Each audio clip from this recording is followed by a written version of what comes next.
চুপিসারে চীন তৈরি করে ফেলেছে এমন কিছু বিস্ময়কর প্রকল্প যা পুরো বিশ্বকে অবাক করেছে। মরুভূমিতে 1 কোটিরও বেশি সোলার প্যানেল, সাগরের তলদেশে 5,000 কিলোমিটার অপটিক্যাল কেবল এবং 37 তলা ভবনের চেয়ে উঁচু জাহাজ, লিফট সবকিছু তৈরি হয়েছে গোপনে। এমনকি আমেরিকাকেও জানানো হয়নি। চীনের ইয়াংজিয়াম অঞ্চলের মরুভূমিতে তৈরি হয়েছে পৃথিবীর সবচেয়ে বড় সৌরবিদ্যুৎ প্রকল্প। প্রায় 800 হেক্টর বা 2 লাখ বিঘা জমির এই ফাঁকা রুক্ষ মরুভূমিকে রূপান্তরিত করা হয়েছে বিদ্যুৎ উৎপাদনের বিশাল ফার্মে। এখানে বসানো হয়েছে 56 লাখেরও বেশি সোলার প্যানেল, যা একসাথে 3.5 গিগাওয়াট বিদ্যুৎ উৎপাদন করতে পারে, যা 30 লাখেরও বেশি বাড়িতে বিদ্যুৎ পৌঁছে দিতে সক্ষম। এই প্রকল্পে খরচ হয়েছে $2.13 বিলিয়ন। শুধু মরুভূমি নয়, চীন পানির উপরেও হাজার হাজার সোলার প্যানেল বসিয়েছে। এই ফ্লোটিং সোলার পাওয়ার প্ল্যান্ট প্রায় 5,500 মেগা এলাকা জুড়ে বিস্তৃত এবং 320 মেগাওয়াট বিদ্যুৎ উৎপাদন করতে পারে, যা দিয়ে বাংলাদেশের একটি পুরো শহর চালানো সম্ভব।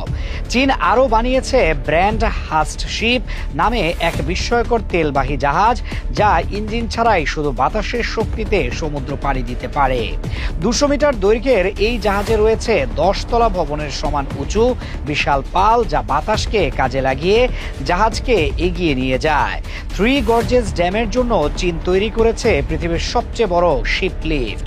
113 মিটার বা 37 তলা ভবনের সমান উঁচু এই লিফট মাত্র 30 মিনিটে 3000 টন ওজনের জাহাজকে বাঁধের ওপারে তুলে নিয়ে যায়, যেখানে সাধারণ লক সিস্টেমে লাগে 3 থেকে 4 ঘন্টা। সমুদ্রের মাঝখানে চীন বসাচ্ছে ভাসমান উইন্ড টারবাইন।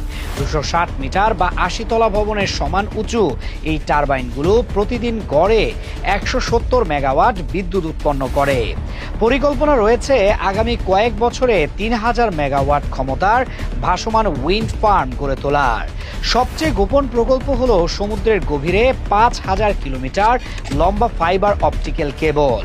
এই কেবলের স্পিড এমন যে প্রতি সেকেন্ডে প্রায় 480 টেরাবাইট ডেটা আদান প্রদান করা যাবে, মানে 1 সেকেন্ডে প্রায় 1000 সিনেমা ডাউনলোড। চীনের এইসব মেগা প্রকল্প প্রমাণ করে তারা প্রযুক্তিতে কতটা এগিয়ে এবং ভবিষ্যতের জন্য কতটা প্রস্তুত। বিশ্ব এখন চীনের এই নীরব বিপ্লবের সাক্ষী।